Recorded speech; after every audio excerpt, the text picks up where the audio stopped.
America cannot remake the world in its image. The whole history of the world shows that the imposition of freedom by force is a practical impossibility. We may fight a war to prevent aggression against ourselves, but we cannot fight a war to establish a particular form of government in another nation. The question that haunted the interwar years was simple. Were we lied into war? Senator Gerald Nye of North Dakota convened hearings to answer that question. The Nye Committee investigated the munitions industry role in American entry into World War I, and what it found confirmed the darkest suspicions. The Merchants of Death thesis that bankers and arms manufacturers had manipulated America into war to protect their investments gained mainstream acceptance. The committee finds that the munitions industry, particularly the large companies, has been responsible for the defeat of efforts to secure international agreements.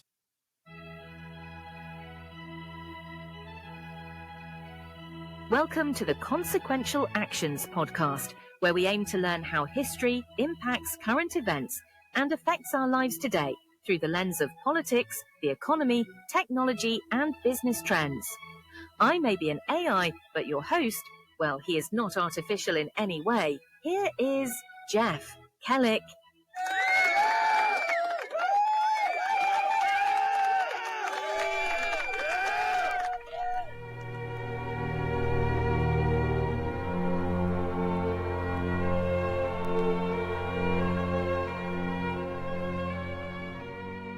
In 1940, the largest anti-war movement in American history held rallies across the nation. 800,000 Americans joined. Their speakers included a 6-time socialist presidential candidate, future ambassadors, Pulitzer Prize winners, future presidents, and the most famous aviator in the world. They called themselves America First. Today, too often that phrase is jeered in the mainstream media as an epithet. America First conjures images of Trumpism, isolationism, or nativism. Or worse, fascist sympathizer. But the original America First committee included Norman Thomas, the exemplar of American socialism. It included Chester Bowles, who would serve 3 presidents as diplomat and policymaker. It included Gerald Ford, a Midwesterner Republican who would become president of the United States, and another president, John F. Kennedy, an Eastern elite Democrat, also donated money to the cause. What did these people believe? Why has the largest peace movement in American history been memory holed, dismissed as a front for fascism, when its membership included some of the most prominent conservatives, classic liberals, and progressives of the era? The answer reveals something important about how American history is written and who writes it. The old right, as historians later called the coalition that opposed intervention in World War II, represented the last significant American political movement to defend the founders' policy of non-intervention. Their arguments were not refuted, they were rendered moot by Pearl Harbor, and then afterwards systematically discredited by the historians who would write their perspective. The word isolationist, applied as a sneer, replaced serious engagement with their ideas. And this episode recovers that lost tradition. Not because the old right was necessarily correct about every question. The rise of Nazi Germany posed genuine dilemmas, but because their arguments deserve engagement rather than caricature. They warned that intervention would transform America into a garrison state. They predicted the emergency powers assumed for war would never be relinquished, and they foresaw that constitutional limits would be abandoned in the name of national security. They lost the political argument, but the evidence strongly suggests that they won the intellectual one. I am Jeff Kellick, and this is the Consequential Actions Podcast. This is episode 7 of the series, Empire of Liberty, America's Foreign Entanglements from the Founders to the Forever Wars.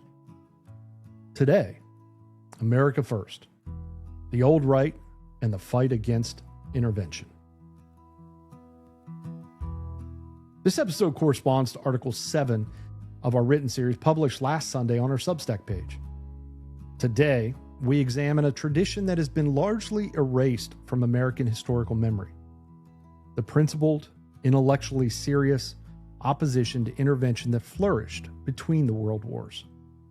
We will meet the thinkers who developed non-interventionist philosophy, the politicians who championed it, and the mass movement that mobilized around it. We will examine how that movement was suppressed after Pearl Harbor and why recovering its arguments matters for understanding American foreign policy today.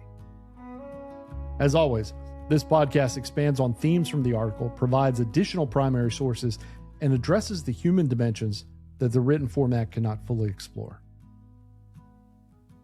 Let us begin.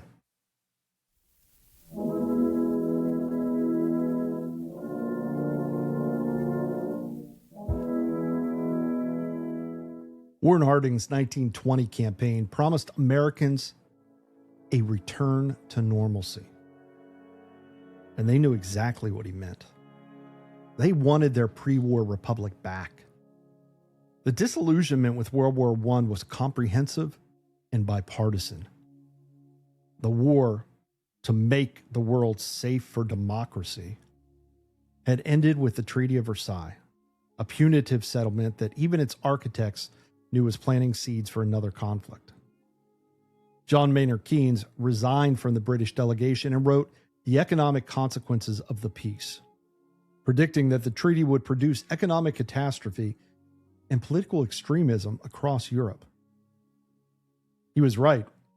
Within 15 years, fascism ruled Italy, Nazism ruled Germany, and the new democracies Wilson had championed were collapsing across the continent. The soldiers who had gone over there, expecting glory, returned with a different tale. They had seen the trenches, the gas attacks, the slaughter of a generation, for objectives no one could clearly explain. The literary response, Hemingway's A Farewell to Arms, Remarque's All Quiet on the Western Front, the poetry of Wilfred Owen, captured a disillusionment that pervaded American society. The question that haunted the interwar years was simple. Were we lied into war? In 1934, Senator Gerald Nye of North Dakota convened hearings to answer that question. The Nye Committee investigated the munitions industry role in American entry into World War I. And what it found confirmed the darkest suspicions. American financial and commercial interests had profited enormously from the war. J.P. Morgan and Company had served as Britain's purchasing agent, floating over $2 billion in loans. Loans that would default if the Allies lost. The merchants of death thesis that bankers and arms manufacturers had manipulated America into war to protect their investments gained mainstream acceptance. Listen to how Senator Nye summarized his committee's findings. The committee finds that some members of the executive branch and some members of Congress were combating the propaganda of the Allies with a vigor equal to their zeal in urging neutrality legislation. The committee finds that the munitions industry, particularly the large companies, has been responsible for the defeat of efforts to secure international agreements. Congress responded with the Neutrality Acts of 1935, 1936, and 1937. These laws prohibited loans to belligerents. They banned arms sales to nations at war, and they restricted American travel on belligerent vessels. They represented Congress's asserting its constitutional war powers by foreclosing the executive's ability to maneuver the nation toward conflict. And this was not a fringe position. This was the mainstream consensus of American public opinion. Polls throughout the 1930s showed overwhelming majorities opposed to intervention in European affairs. And while Congress was legislating neutrality, a remarkable group of writers was developing the intellectual case against intervention. Thinkers who would later be recognized as founding figures of the American libertarian movement. Albert Jay Nock published Our Enemy, the State, in 1935. Nock argued that the state was fundamentally parasitic, an organization that lived by appropriating the production of society while contributing nothing itself. And war, Nock argued, war was the state's greatest opportunity for expansion.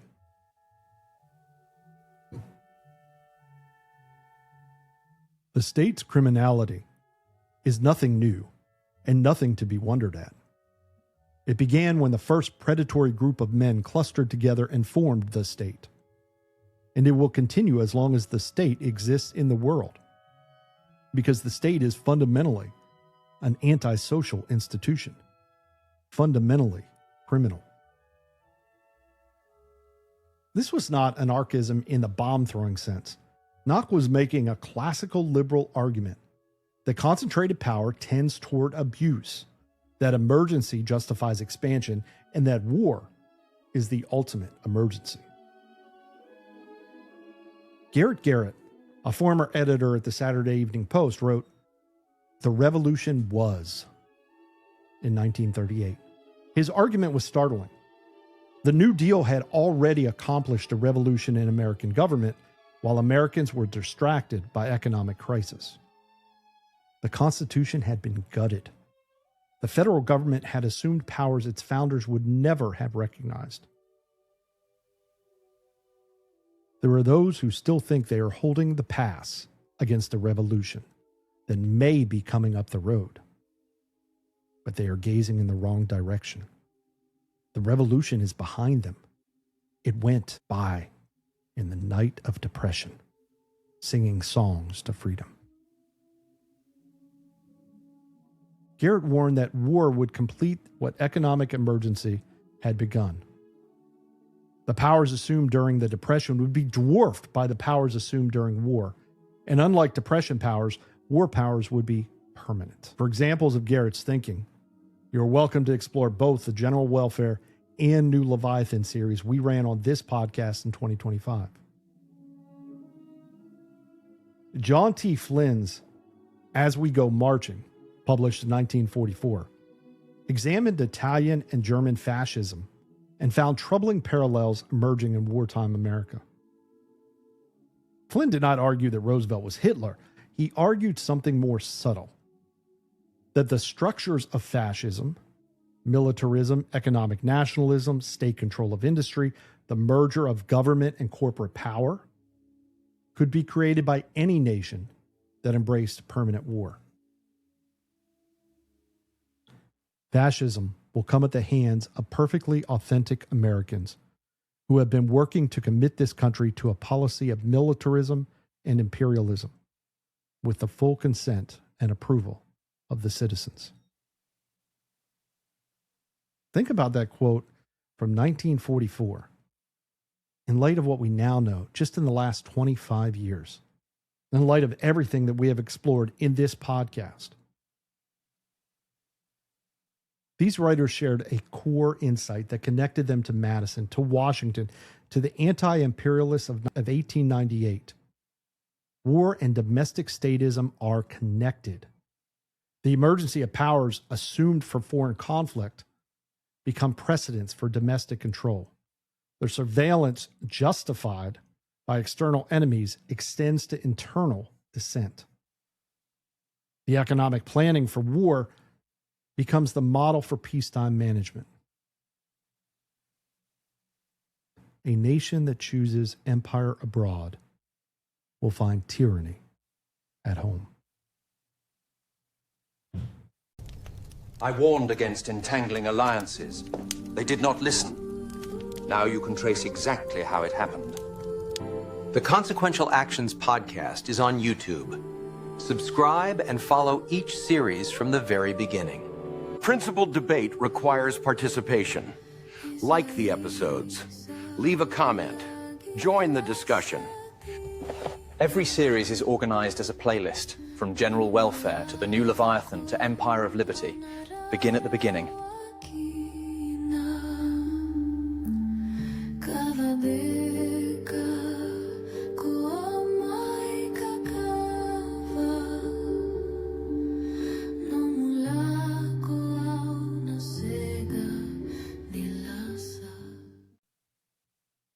The intellectual case against intervention needed political champions. It found them across the spectrum, but none more principled or more consistent than Robert Alphonso Taft of Ohio.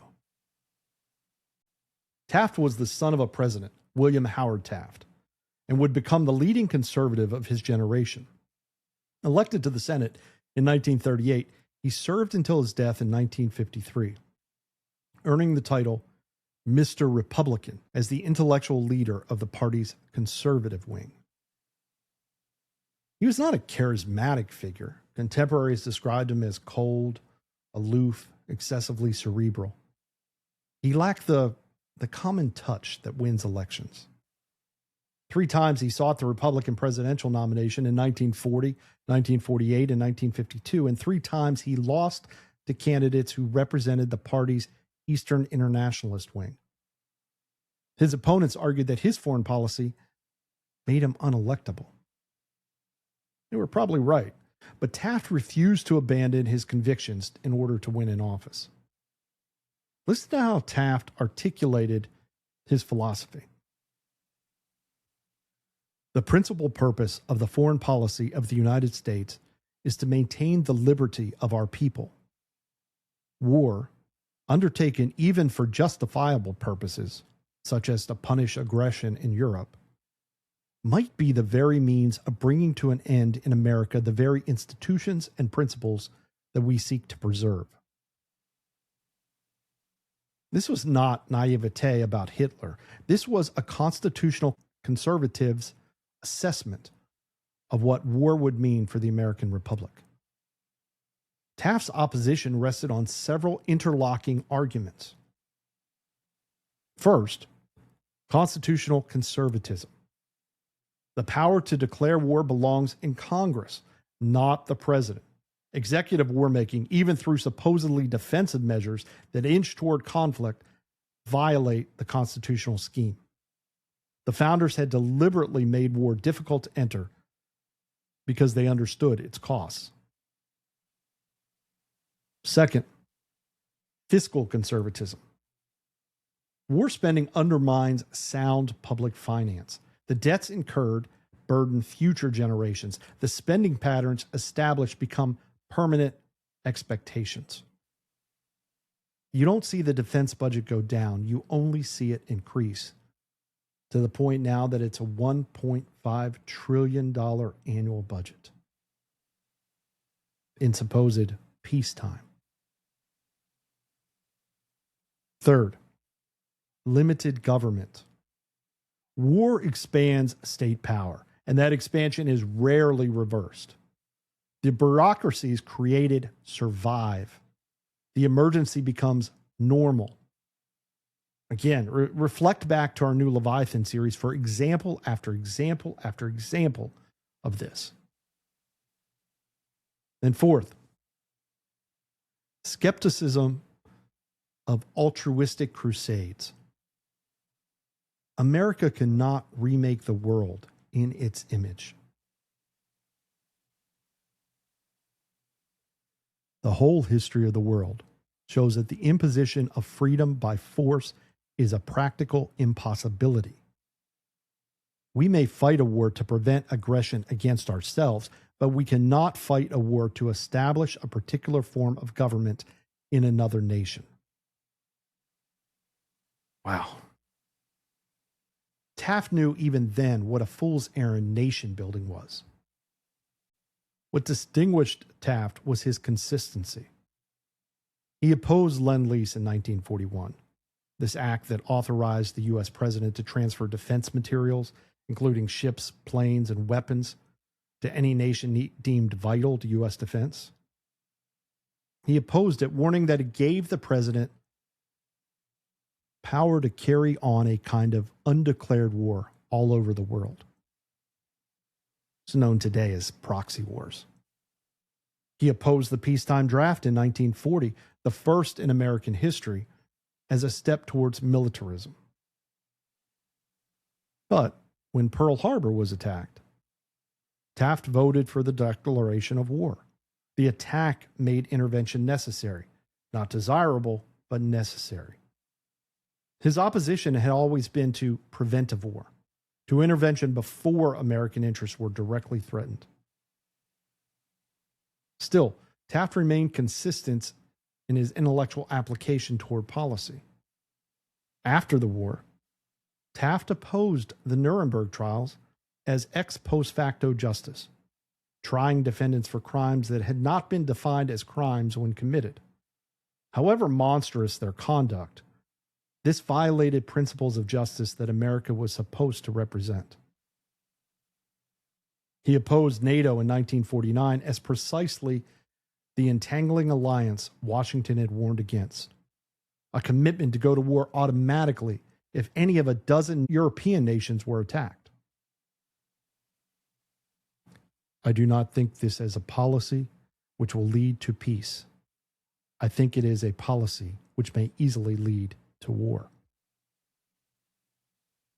Taft predicted that NATO would lead to permanent American military presence in Europe, enormous military spending, and the subordination of American foreign policy to European interest. Every one of these predictions proved accurate. The political movement against intervention found its mass expression in the America First Committee.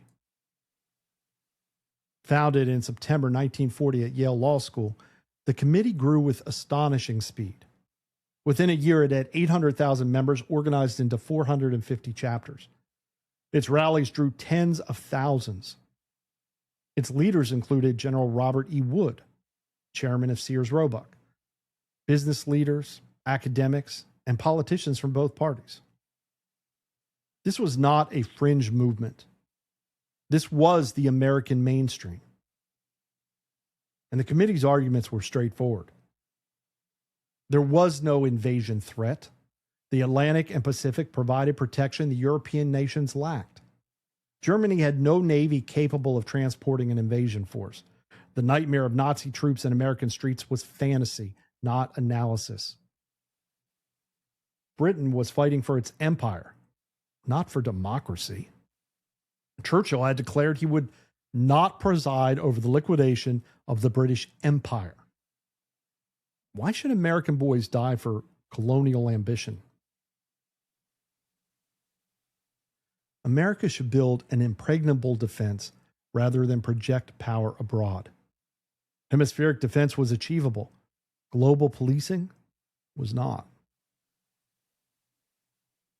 The most famous and most controversial spokesman for America First was Charles Lindbergh. In 1927, Lindbergh had been the most famous person in the world. His solo transatlantic flight had made him a hero of mythic proportions.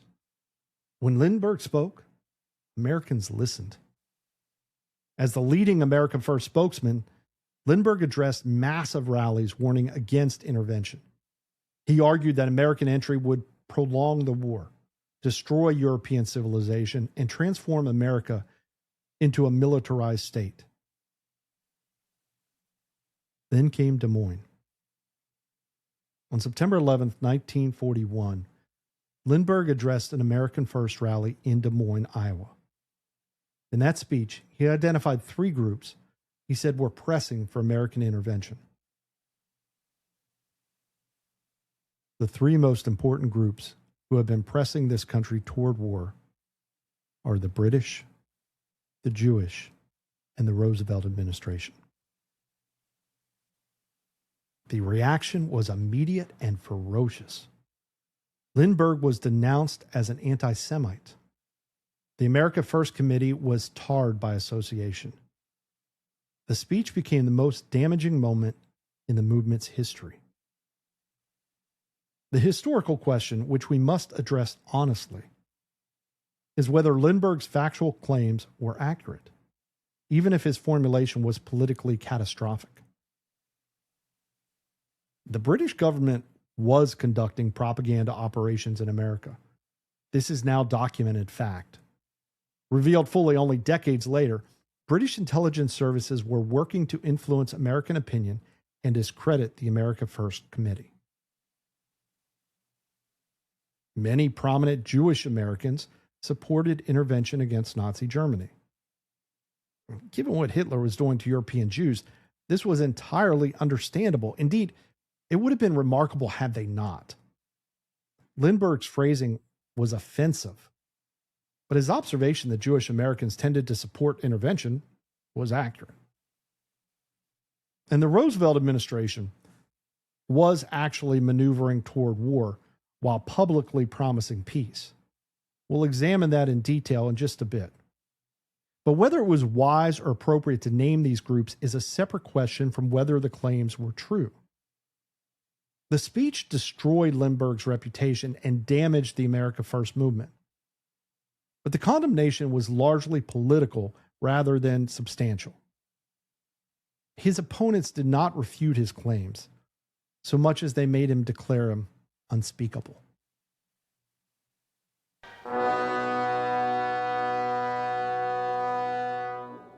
On October 30, 1940, in the final days of his campaign for an unprecedented third term, Franklin Roosevelt made a promise to the American parents.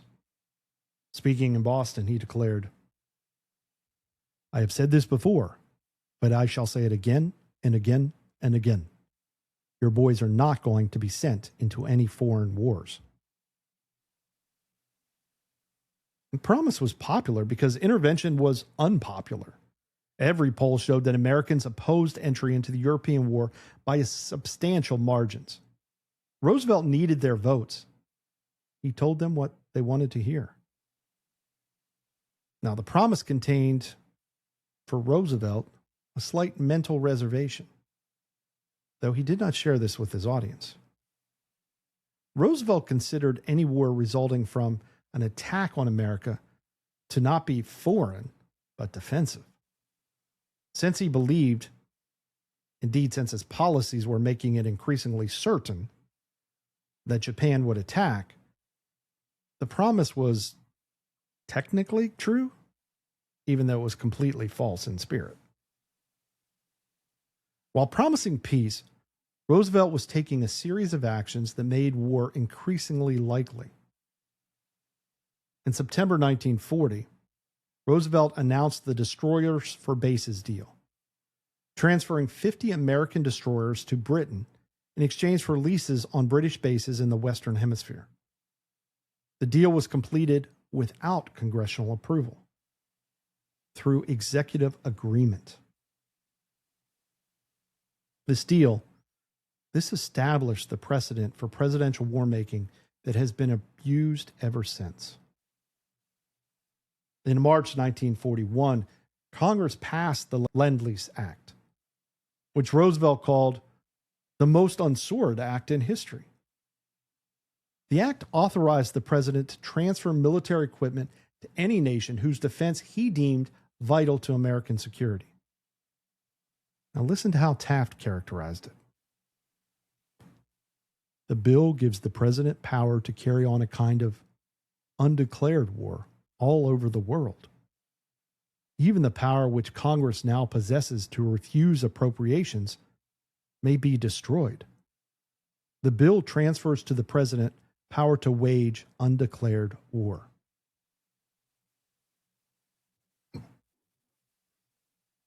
America would manufacture the weapons Britain needed. The economic entanglement that the Neutrality Acts had been designed to prevent was restored, now with explicit government involvement.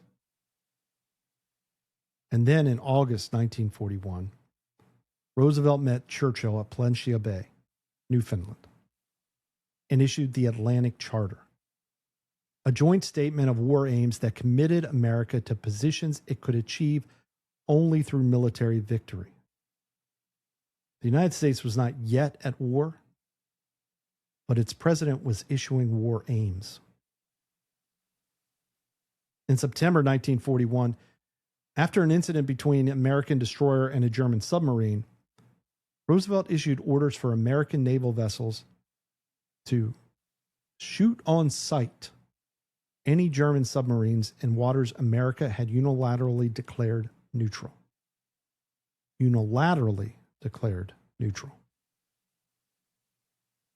This was an act of war by any reasonable definition. The Backdoor to War thesis holds that Roosevelt, unable to achieve intervention through European conflict, maneuvered Japan into attacking. This thesis rests on documented facts. In July 1941, after Japan occupied southern Indochina, Roosevelt froze Japanese assets and imposed an oil embargo. Japan imported over 80% of its oil from the United States. The embargo gave Japan a choice: abandon its imperial ambitions or fight for the resources it needed. Roosevelt knew this.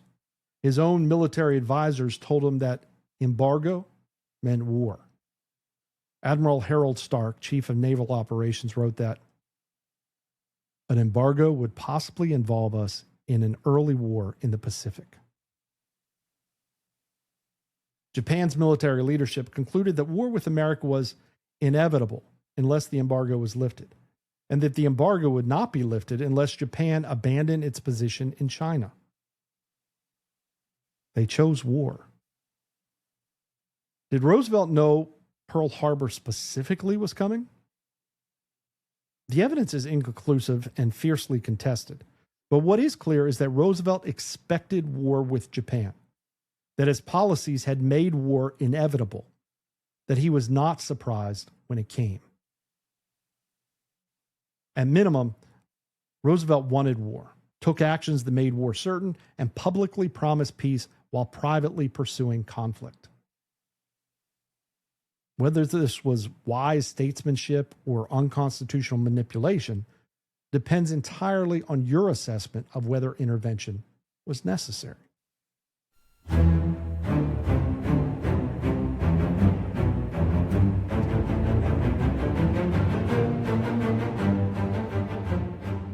December 7th, 1941.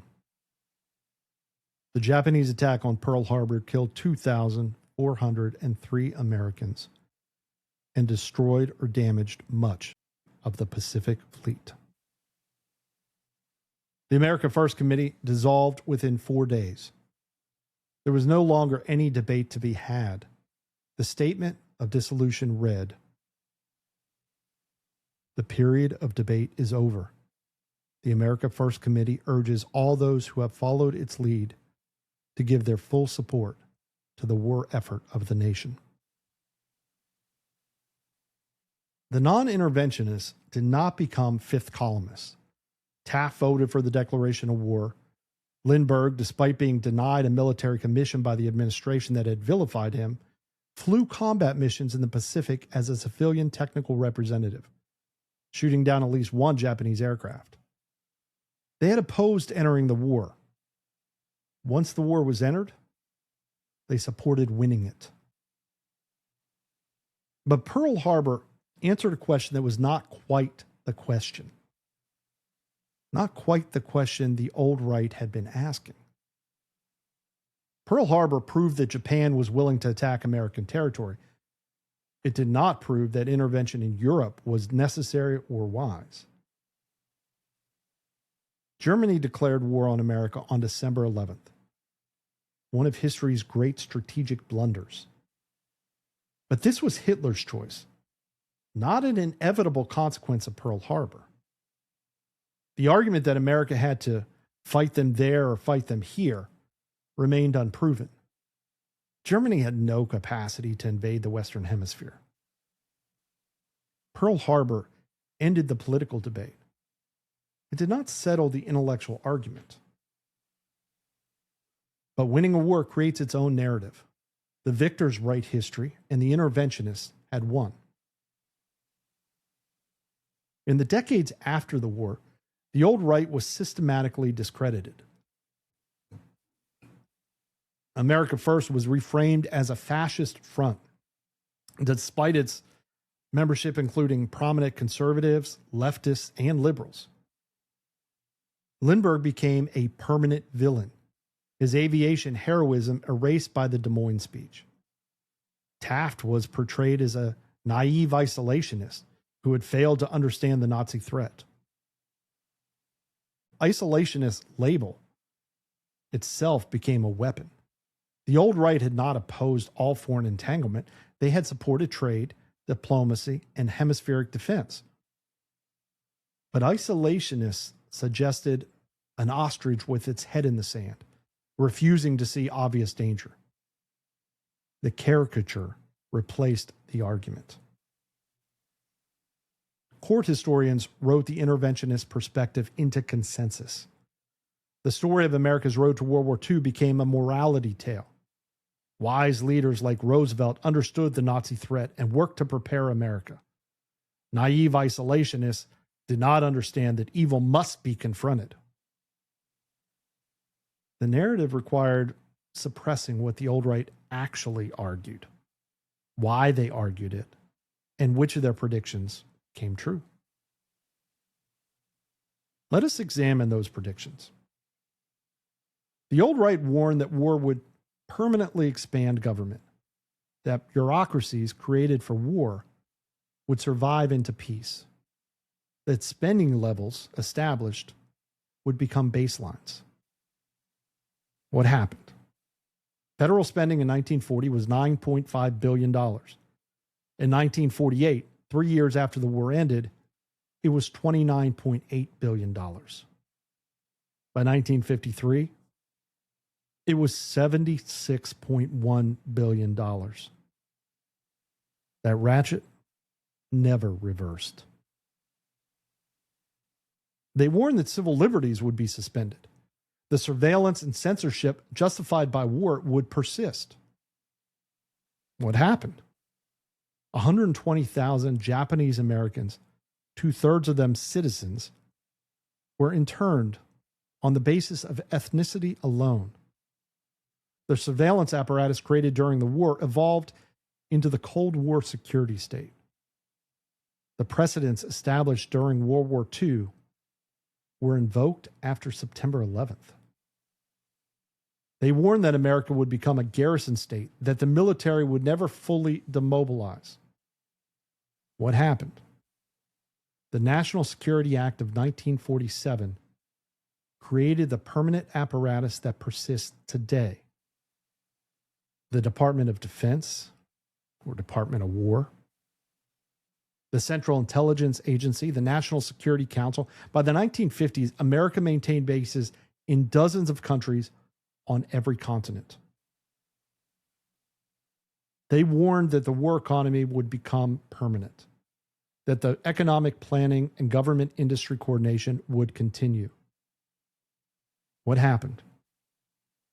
In his farewell address, President Eisenhower, the general who had won the war, warned against the acquisition of unwarranted influence, whether sought or unsought, by the military-industrial complex. The potential for the disastrous rise of misplaced power exists and will persist.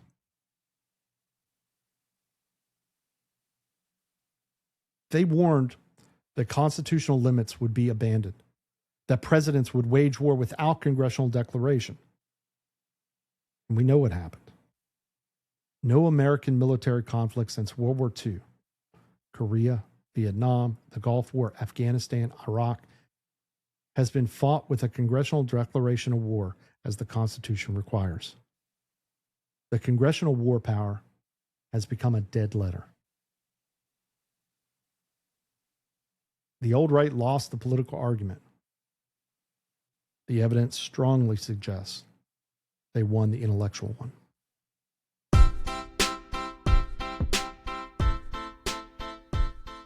The old right did not disappear after World War II. The tradition survived, marginalized but persistent. An underground river that occasionally surfaces. Murray Rothbard, who came of age in the 1940s, synthesized old right non-interventionism with Austrian economics to create the modern libertarian movement. He posthumously published Betrayal of the American Right, documented how the American conservative movement was captured by Cold War interventionism, abandoning its traditional skepticism of state power in the name of fighting communism. The libertarian movement that emerged in the 1960s and 1970s carried forward the old right's core insight that war and domestic statism are connected. And Ron Paul's presidential campaigns in 2008 and 2012 brought non-interventionism back into Republican primary debates for the first time in decades.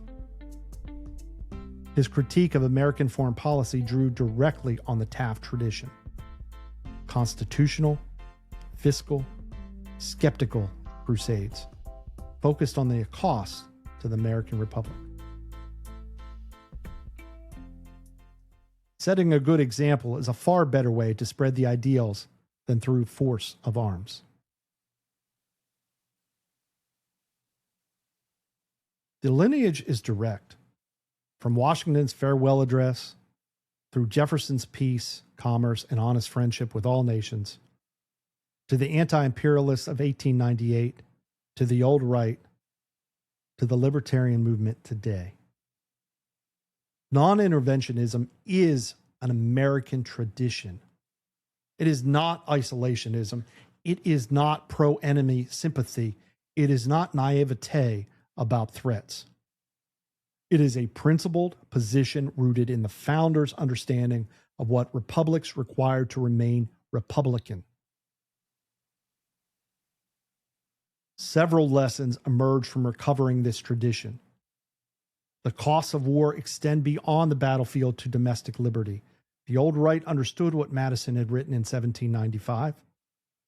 Of all the enemies to public liberty, war is, perhaps, the most to be dreaded, because it compromises and develops the germ of every other. The warfare state and the welfare state grow together. Crisis expands government regardless of whether the crisis is military or economic. Constitutional limits on war powers exist for reason the founders understood. The erosion of those limits has produced exactly the executive overreach and permanent warfare they sought to prevent. And finally, the arguments that cannot be refuted are often suppressed instead. The old right was not answered. It was memory hold. It was gaslit. Recovering what they actually said is essential to understanding what we have lost and what we might yet reclaim.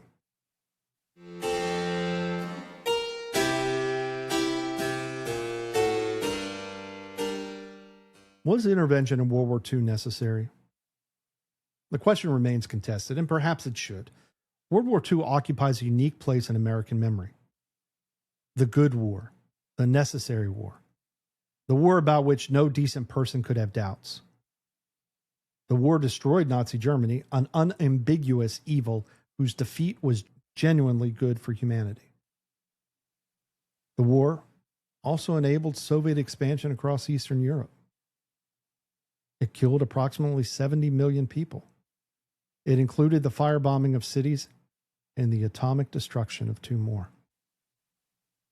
It required alliance with Stalin, a dictator whose body count rivaled Hitler's. And it transformed America from a republic into a global military hegemon, with all the consequences the old right predicted. We cannot know the counterfactual. We can only weigh the evidence, acknowledge the costs, and remember that Americans who opposed intervention were not fools or fascists. They were citizens who believed they were defending the republic the founders created. Their arguments were serious and principled. They deserved engagement rather than dismissal. Their suppression was political, not intellectual. And Pearl Harbor ended the debate, but did not settle it. The tradition they represent survives. Understanding their critique is essential to understanding and evaluating every American intervention since 1945. On Sunday, Article 8 will examine the national security state, World War II's permanent legacy, from the National Security Act of 1947 to the military-industrial complex Eisenhower warned against. We trace how wartime institutions became permanent fixtures of American governance. The old right predicted it. We will examine what actually emerged. And on Tuesday, our contemporary application episode will examine how the isolationist label continues to be deployed against the critics of intervention today, and what the old right's example teaches about maintaining principled opposition in the face of establishment consensus.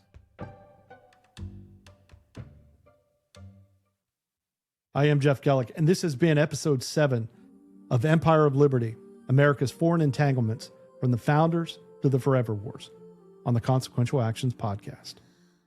If you have enjoyed this episode and want to follow the series, please subscribe to our Substack page at consequentialactions.com.